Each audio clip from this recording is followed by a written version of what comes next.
நமஸ்காரம். நம்ம ரொம்ப மாடர்ன் வியூஸ் கொண்டவர்கள் அப்படின்னு நம்ம சொல்லிக்கொண்டு இருந்தாலும் நம்ம வாழ்க்கையில் நிறைய பழமையான கலைகளை இன்னும் நம்ம பின்பற்றி கொண்டுதான் இருக்கிறோம். அப்படிப்பட்ட ஒரு கலை ஜோதிட கலை. இதை ஆய கலைகள் 64ல் 1 அப்படின்னு நம்ம எல்லாருக்கும் தெரியும். கிருஷ்ணர் கூட இதை கற்றுக்கொண்டு இருந்தார் அப்படின்னு நம்ம கேள்விப்பட்டிருக்கோம். அந்த கலையில மிகவும் பிரபலமானவருமான பிராக்டிக்கல் அஸ்ட்ராலஜர் அப்படின்னு இவருக்கு ஒரு பட்டமே கொடுக்கலாம். அப்படிப்பட்டவருமான திரு லக்ஷ்மி நரசிம்ம சுவாமி அவர்கள் நம்மிடையே இங்க வந்திருக்கிறார்கள். இவர் முறைப்படி குருவிடம் அஸ்ட்ராலஜி அதாவது ஜோதிடம் கற்று பயின்று தன்னோட மனசாட்சிக்கு விரோதம் இல்லாமல் பழமையும் மாறாமல் இந்த காலத்துக்கு ஏற்றாப்பல எல்லாருக்கும் அவர் சொல்லிக்கொண்டு வருகிறார். இவருடைய ஸ்பெஷாலிட்டி என்ன அப்படின்னாக்க, அதாவது இந்த தோஷ பரிகாரங்கள் அப்படின்னு சொல்லிட்டு நம்ம நிறைய பண்றோம் இல்லையா, அதுல இவருக்கு ரொம்ப நாட்டம் கிடையாது. ஸோ இந்த கலையை பற்றி இவரிடம் நம்மளுக்கு நிறைய சந்தேகங்கள் இருக்கிறது. அவரிடம் கேட்டு நாம் தெரிந்து கொள்வோம். இஷ்யாபாவது பக்த ஜனார்த்திகந்துகு பிரதுஷ்டமன்யே ஷவிதாரிரூர்ணம் தம்பேவதார தமனன்ன லப்யம் லக்ஷ்மி நரசிம்மம் சரண பிரபத்தியே உலகம் யாவையும் தாமுள ஆக்கலும் நிலைவருத்தலும் நீக்கலும் நீங்களா அலகிலா விளையாட்டுடையார் அவர் தலைவர் அன்னவர்க்கே சரணாங்கிளே ராம் ராம் ராம் ராம் ராம். நாடிய பொருள் கைகூடும் ஞாலமும் புகழும் உண்டாம் வீடு இயல் வழியது ஆக்கும் வேரியம் கமலை நோக்கும் நீடிய அரக்கர் சேனை நீர்பட்டு அழியவாகை சூடிய சிலைராமன் தோல்வழி கூறுவோர்க்கே ராம் ராம் ராம் ராம். நமஸ்காரம் சார். ஜெய் ஸ்ரீமன் நாராயணா. சொல்லுங்க.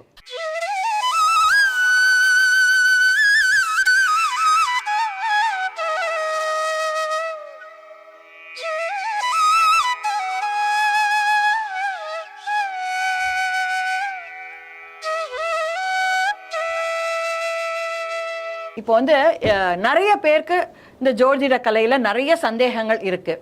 இப்ப நம்ம முதல்ல கேட்க போற சந்தேகம் என்ன அப்படின்னாக்க, இப்ப நாள் கிழமைகள்லாம் வருது இல்லையா, ஒரு நாள் தீபாவளின்றோம், ஒரு நாள் பொங்கல் சொல்றோம். ஆனா இந்த நாள் கிழமைகளே ஒவ்வொருத்தருக்கு ஒரு நாள் வருது. அதாவது சைவர்களுக்கு ஒரு நாள், வைஷ்ணவர்களுக்கு ஒரு நாள் அப்படி சொல்லிட்டு ரொம்ப டிவைடடா இருக்கு. அதுக்கு என்ன காரணம்? இல்ல, அவாவா கரெக்டா பண்றா. சைவருக்கு ஒரு நாள், வைஷ்ணவருக்கு ஒரு நாள், வைஷ்ணவர்லேயே வடகலைக்கு ஒருத்த நாள், வைகானசத்துக்கு ஒரு நாள், அப்படி. இது ஏன் அப்படின்னா, பேசிக்கா சூரியோதயத்தை அடிப்படையாக வச்சு தான் நம்மளுடைய இயக்கங்கள். சூரியோதயம் இப்போ ஒரு ஊரோட டயத்தை வச்சு தான் இந்த பண்டிகைகள் ஃபிக்ஸ் ஆகுது. எல்லாருக்கும் ஒரு மறுநாள் முத நாள் அந்த ஒரு 12 hours 24 hours அவ்வளோதான் வித்தியாசம் வரும். அது ஏன் வருதுன்னா, இப்போது 1962க்கு முன்னாடி வரைக்கும் அவாவா லோக்கல் டயத்தை பயன்படுத்தினோம். அதாவது இப்போ இங்கே டைம் சொல்லுங்க, 11, 10, 15 சொல்கிறோம் இல்லையா. ஆக்சுவலாக அது உத்தரப்பிரதேசத்தில் இருக்கிற பிரயாக்ராஜோட time, Indian standard time. Okay. ஆனால் அதுக்கு முன்னாடி இந்த 62 வரைக்குமே கும்பகோண டைம்னு ஒன்று இருந்தது, பூனா டைம்னு ஒன்று இருந்தது, கொல்கத்தா டைம்னு ஒன்று இருந்தது, அஸ்ஸாம் டீ டைம்னு ஒன்று இருக்குது. கூகுளில் சர்ச் பண்ணால் தெரியும். அவள் போராடி 2021 அந்த மாதிரி தான் கிடச்சிது. அவளுக்கு தனி டைம் இந்தியாவிலேயே. இது ஏன்னா, இப்போது ஈஸ்ட் ஆஃப் ஜிஎம்டி அப்படின்னு சொல்கிறோம் 5:30, அது உத்தரப்பிரதேசம் பிரயாகராஜ் டைம். ஆனால் மெட்ராஸில் நீங்கள் இருக்கிற இந்த டி நகரில் 9 நிமிஷம் முன்னாடி வரும், 5:21. இங்கே சூரியோதயம் அப்புறமா வரும். அஸ்ஸாமில் சூரியோதயம் உத்தரப்பிரதேசத்துக்கு வரத்துக்கு 3/4 மணி நேரம் முன்னாடியே வந்துடும். அதனால தான் அவள் போராடினான். எல்லா டைம் அஃபீஷியலுக்கு அந்த டைம் ஓகே, இந்தியன் ஸ்டாண்டர்ட் டைம்ங்கிறது அஃபீஷியலுக்கு ஓகே, அஸ்ட்ராலஜிக்கு நாட் ஓகே. ஏன் அப்படின்னா, ஒரு குழந்தை எந்த ஊரில் பிறந்ததோ சூரியோதயத்துலேருந்து எத்தனை நாழிகை போச்சோ அதை பேஸ் பண்ணி தான் நீங்கள் கனெக்ட் பண்ண முடியும். எல்லாருக்குமே 5:30 ஈஸ்ட் ஆஃப் ஜிஎம்டின்னு எடுத்தீங்கன்னா குழப்பங்கள் வரும். இதே தான் பண்டிகைக்கு. இப்போ கிரகணம் பார்த்தீங்கன்னா எல்லா பஞ்சாங்கத்திலையும் ஒரே மாதிரி போட்டுரும். அந்த மற்ற சிஸ்டங்கள் ஒவ்வொருத்தருக்கும் அடியன் ஒரு வாத்தியார்கிட்ட படித்தேன், அவர் என்ன சொல்லி கொடுத்தாரோ அது, இன்னொரு வாத்தியார்கிட்ட படித்தார், அவர் என்ன சொல்லி கொடுத்தார். இப்போ இதெல்லாம் நம்ம அடிச்சுக்கிறோம், எந்து தான் வசதி அப்படின்ட்டு. ஆனால் இந்த பண்டிகைகள்னு வரும்போது பெரியவா ஆச்சாரியர்கள் வழி வழியாக என்ன ஃபாலோ பண்ணாலோ அதுதான் நீங்கள் பண்ணணும். இப்போ சைவாகமம் அப்படின்றது ஒரு சிஸ்டம் ஆதிசங்கரர்லேருந்து கொண்டு வந்தார். இன்ஃபேக்ட் ஆதிசங்கரர் 1000 இயர்ஸ்க்கு முன்னாடி ஷண்மதம்னு 6 மதங்களை ஒன்றா இணைச்சார். அப்போவே அவர் என்ன பண்ணார்னா, உங்கள் ஊருக்கு தகுந்த மாதிரி பண்டிகைகளை கொண்டாடணும் அப்படிங்கிற மாதிரி அவர் இது பண்ணார். அதுக்கப்புறம் ராமானுஜர் மற்றவாள்லாம் வந்தால் ஒவ்வொருத்தருக்கும் ஒரு சிஸ்டம் ஃபாலோ பண்ணார். அதனால தான் அந்த உங்காத்துக்குள்ள ஒரு நாள் தீபாவளினா எங்காத்துல மறுநாள் தீபாவளி, உங்காத்துல ஸ்ரீ ஜெயந்தி அப்படின்னா எங்காத்துல கோகுலாஷ்டமி. ஒரு சிலர் திதியை ஃபாலோ பண்ணி அஷ்டமி திதியில் கொண்டாடுவா. ஒரு சிலர் ரோகிணி நட்சத்திரத்தை ஃபாலோ பண்ணி நட்சத்திரத்தில் பெருமாள், சிரவண நட்சத்திரம் பெருமாளுக்கு அப்படிங்கிற மாதிரி. இதுதான் காரணமே தவிர இதில் இன்னி வரைக்குமே என்ன சிஸ்டம் உண்டோ அதை தான் நீங்கள், சாஸ்திரம் என்ன சொல்கிறதோ அதை தான் நீங்கள் ஃபாலோ பண்ணணும். ரூல்ஸ் அஃபிஷியலுக்கு. இப்போ நான் இங்கே மீட்டிங்க்கு 11 மணிக்கு வரணும்னா அது இந்தியன் ஸ்டாண்டர்ட் படி, அவ்வளோதான். பட் அஸ்ட்ராலஜிக்குன்னு வந்துட்டிங்கன்னா அந்த 11 மணிங்கிறது 9 நிமிஷம் முன்னாடி 10:51 தான் ஆகும் இங்கே நம்ம வரும்போது. இந்த இதனால தான் அந்த குழப்பம்லாம் வருது. நம்ம அடியேனுடைய சிந்தனை என்னன்னா, நம்ம நம்ம ஆத்து பெரியவா என்ன சொல்லியிருக்கா, நமக்கு ஒரு ஆச்சாரியன் இருக்கார். ஆச்சாரியன் இப்போ நீங்கள் பார்த்தீங்கன்னா பாஞ்சராத்திர ஜெயந்தின்னு ஒன்று தனி, முனித்திரிய ஜெயந்தின்னு ஒன்று தனி, இதுக்கு கிருஷ்ணர் கோகுலாஷ்டமி தவிர. ஓகே, வைகானச ஜெயந்தின்னு ஒன்று, ஒவ்வொன்றும் அந்த நாழிகை கணக்கில் வித்தியாசம் வருது. அவ ஒரு சிஸ்டம் ஃபாலோ பண்ணுறா, அதை அப்படியே ஃபாலோ பண்ணும். நீங்கள் அதுக்குள்ளே போய் இதெல்லாம் இப்படி இருக்கே, இவாள்லாம் கொண்டாடலாமா, எல்லாரும் ஒன்றா கொண்டாடணுமா இல்லையா, அப்படிலாம் கிடையாது. அது மாதிரி சொல்கிறதுக்கு நமக்கு அதிகாரம் இல்லை. இப்போ நீங்கள் ஒரு தர்மத்தை பயன்படுத்துகிறீங்க, ஒரு தர்மம் பின்பற்றிட்டு வரீங்க, உங்கள் தர்மம் தப்பு, நான் சொல்கிறது தான் கரெக்ட் அப்படின்னா அங்கே குழப்பம்தான் வரும். உங்களுக்கு நேத்திக்கு கொண்டாடுறா, உங்காத்து சீடை எனக்கு கொடுங்கோ, இந்த ஸ்வீட் எனக்கு கொடுங்க, இன்னைக்கு நான் கொண்டுறேன்னா உங்களுக்கு நான் தரேன், அதுதான் பெஸ்ட்டு. அவ்வளோ. ஓகே. அப்புறம் இப்போ ஒரு குழந்தை ஒன்று பிறக்கிறது, ஹாஸ்பிட்டல்ல சம்டைம்ஸ் காம்ப்ளிகேஷன் நிறைய வரும். அப்போ அந்த எக்ஸாக்ட் டைமை சொல்ல முடியாது, டாக்டர்ஸ் நர்ஸும் நம்ம கிட்ட சொல்லிச்சு, அது முன்ன பின்ன வேரி ஆகும். அப்போ அடிப்படையில தான் நம்ம ஜாதகமே கணிக்கிறோம். அப்போ அந்த குழந்தைக்கு அந்த ஜாதகம் தப்பா போயிடுமா? தப்பா போறது எங்கன்னு பார்க்கணும். ஏன்னா 3 விதமா இருக்கு.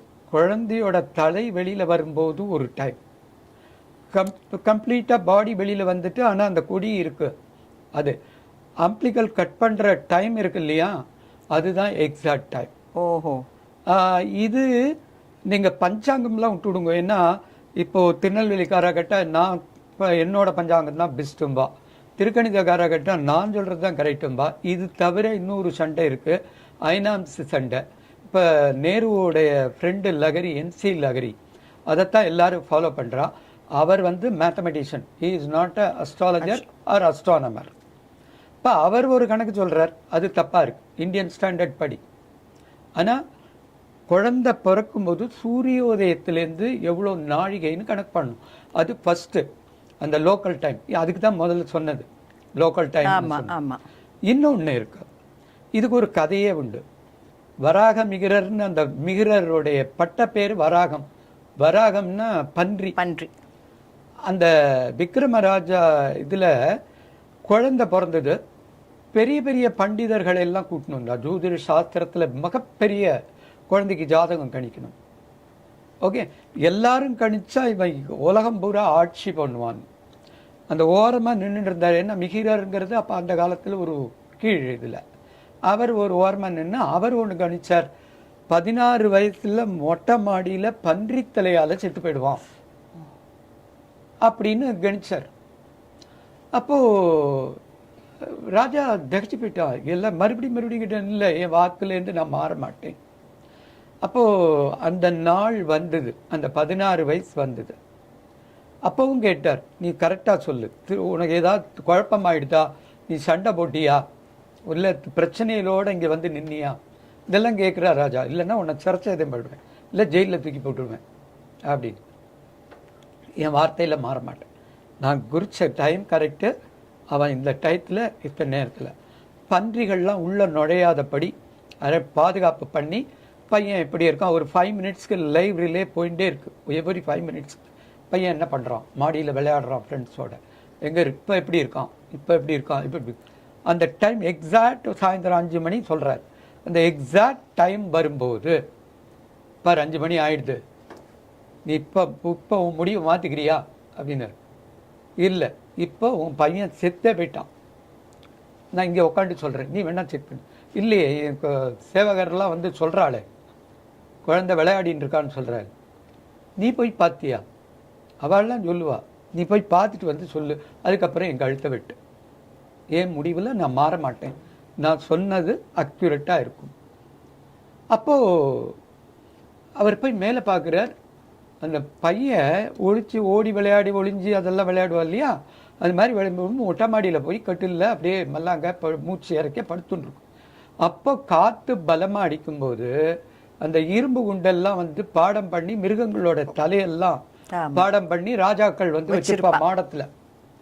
காற்றுல ஒரு எலி அறுத்துன்னு இருந்தது, அது அப்படியே கரெக்டாக அந்த பையன் வந்து படுக்கும்போது பன்றியோட முகம் வந்து அந்த பையனோட நெஞ்சில குத்தி செத்துவிட்டு. இப்போ ராஜாவுக்கு இதுவாயிடுது, எப்படி நீ சொன்ன, அப்ப மற்றவாள்லாம் பொய் சொல்லிட்டா, பெரிய பெரிய பண்டிதர்னு சொல்றேன். அப்ப அவர் சொன்னார், அவா பேர்ல தப்பு இல்லை. அப்ப அந்த காலத்துல என்ன பண்ணுவான்னா, பிரசவம் பார்க்கறதுக்கு ரூம்ல ஆயா பண்ணுவான். அந்த ஆயா வந்து ஒரு எலுமிச்சம்பழத்தை தூக்கி வெளியில போடுவாள். குழந்தை வெளியில வந்த உடனே அம்பிளிக்கல் கட் பண்ண உடனே இதை தூக்கி போடுவாள். அந்த போடும்போது அது கதவு இடுக்கல மாட்டின்றது. அதை வராகமிகிரர் கவனிச்சார், மத்தவா கவனிக்கல. அவ என்ன பண்ணா, டக்குன்னு எடுத்து திருப்பி போடும்போது வெளியில வந்த அந்த டைம் அந்த ஒரு நாழிகை. அதனாலதான் அடியேன் என்ன பண்றேன்னா, லோக்கல் டைம் எடுத்துக்கிறேன், நீங்க என்ன வேணாலும் கொடுங்க, இங்க இங்கிலீஷ் டைம் கொடுங்க. ஓகே, இதே சொன்னேன் இல்லையா, 11 மணி 9 நிமிஷம் சென்னையில் பிறந்தா, திருநெல்வேலியில் பிறந்தா 20 நிமிஷம் வித்தியாசம் வரும், கன்னியாகுமரியில் பிறந்தா 22 நிமிஷம் இந்தியன் ஸ்டாண்டர்ட் டயத்துலேருந்து வித்தியாசம் வரும். அது போக ஹாஸ்பிட்டல் கடிகார டைம், அது 5 நிமிஷம் ஃபாஸ்ட்டாக இருக்கலாம், 5 நிமிஷம் ஸ்லோவாக இருக்கலாம். இதை எப்படி கண்டுபிடிக்கிறது? ஒரு குழந்தை பிறந்திருக்கு, இந்த ஜாதகத்தை சரியா தப்பான்னு எப்படி கண்டுபிடிக்கும்? இப்போ உங்கள் ஜாதகத்தை கொடுக்குறேன், ஏதோ ஒரு கம்ப்யூட்டரில் போட்டு கொடுத்தாச்சு.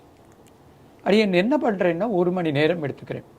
எடுத்துட்டு என்ன பண்ணுறேன், ரத்னமாலா அவளுடைய கேரக்டர் இப்படி தான், அவளுடைய கடந்த கால வாழ்க்கை இப்படித்தான், அவளுடைய அப்பா அம்மா உறவுகள், படிப்பு, வேலை, பொருளாதாரம், ஆரோக்கியம், இந்த மாதிரி நிறைய விஷயங்களை சொல்லிகிட்டே வருவேன். இந்த டயத்தில் கல்யாணம் ஆயிருக்கு, இந்த டயத்தில் குழந்தை பிறந்திருக்கு. இப்போ நீங்கள் என்ன பண்ணுவேன், தப்பா இருந்தா இல்லையே அந்த மாதிரி இல்லை அப்படின்னு சொல்லி உடனே எடை மறிக்கணும். அப்படி மறிக்கும் போது நான் டயத்தை அட்ஜஸ்ட் பண்ணுறேன். அப்போ நம்ம சொல்றதும் நீங்க கரெக்ட் பண்றதும் சேர்த்து ஒரு 80% ஃபாஸ்ட் கரெக்டா இருந்தா, நாளைக்கு என்ன நடக்கும்னு சொல்றேனோ அது அக்யூரேட்டா வரும். இதுதான் ஜோதிடம். இன்னைக்கு அப்படி இல்லையே அப்படின்னு கேட்கலாம். 90க்கு முன்னாடி வரைக்கும் அப்படிதான் இருந்தது. நீங்க அந்த காலத்துல கிராமத்துல ஜோசியத்தை போனீங்கன்னா இப்படிதான் உட்கார வச்சு, இதெல்லாம் நடந்திருக்கா, நீ இதுக்காகத்தான் வந்திருக்கியா. இந்த காலத்துல நம்மளுக்கே பொறுமை இல்லை, அதெல்லாம் வேணாம் சாமி, எனக்கு நான் இந்த மாதிரி கல்யாணம் ஆகலை, ஏதாவது வழி சொல்லு, பரிகாரம் சொல்லு, ராமேஸ்வரம் போகணுமா, போய் தபகட்டார்னு ஊழ்ந்துடுறேன். இப்படி தான் ஓடின்னு. அவருக்கு என்ன வந்தது? நீங்கள் ஜோசியரை தப்பு சொல்லக்கூடாது. ஏன்னா ஒவ்வொரு ஜோசியரும் ஏதோ ஒரு வழியை எல்லாருமே ஜோசியர்கள் ஒவ்வொருத்தர் ஒரு வழியை ரெண்டாவது எல்லாருமே வயிற்று பழப்புக்கு தான். ஓகே, ஏன்னா அந்த காலத்தில் கிராமத்தில் ஒரே ஒரு ஜோசியர் இருப்பார். கிராம ஜனங்கள் பூரா அவளுக்கு படி அளக்கும், மாசாந்திர பூப்புளி மிளகா, பொண்ணுக்கு கல்யாணம் பண்ணுவா, எல்லாம் கொடுத்துருவா. இப்போ அதனால அவருக்கு பிரச்சனை இல்லை. அவர் வந்து டைரெக்டாக இவர் நமக்கு கொடுத்துருக்கார், இவருக்கு நியாயமாக நடந்துக்கணும் அப்படின்னு. இந்த காலத்தில் பக்கத்தாத்தில் தீர்த்தம் கூட கொடுக்க மாட்டா எனக்கு. நான் என் பொண்ணுக்கு எப்படி கல்யாணம் பண்ணுவேன், உங்கள்கிட்டேருந்து காசு வாங்கினாத்தான். இதுதான் ஜோதிடம். இதனால தான் அந்த ப்ராப்பராக சொல்லணும் அப்படிங்கிறது அவ சொல்ல மாட்டேங்கிறான்னா நீங்கள் சொல்ல விடலைன்னு அர்த்தம். ஜாதகத்தை வச்சுட்டு நான் எதுக்கு வந்திருக்கேன்னு சொல்லு, அதையும் கேட்க மாட்டேங்கிறேன்.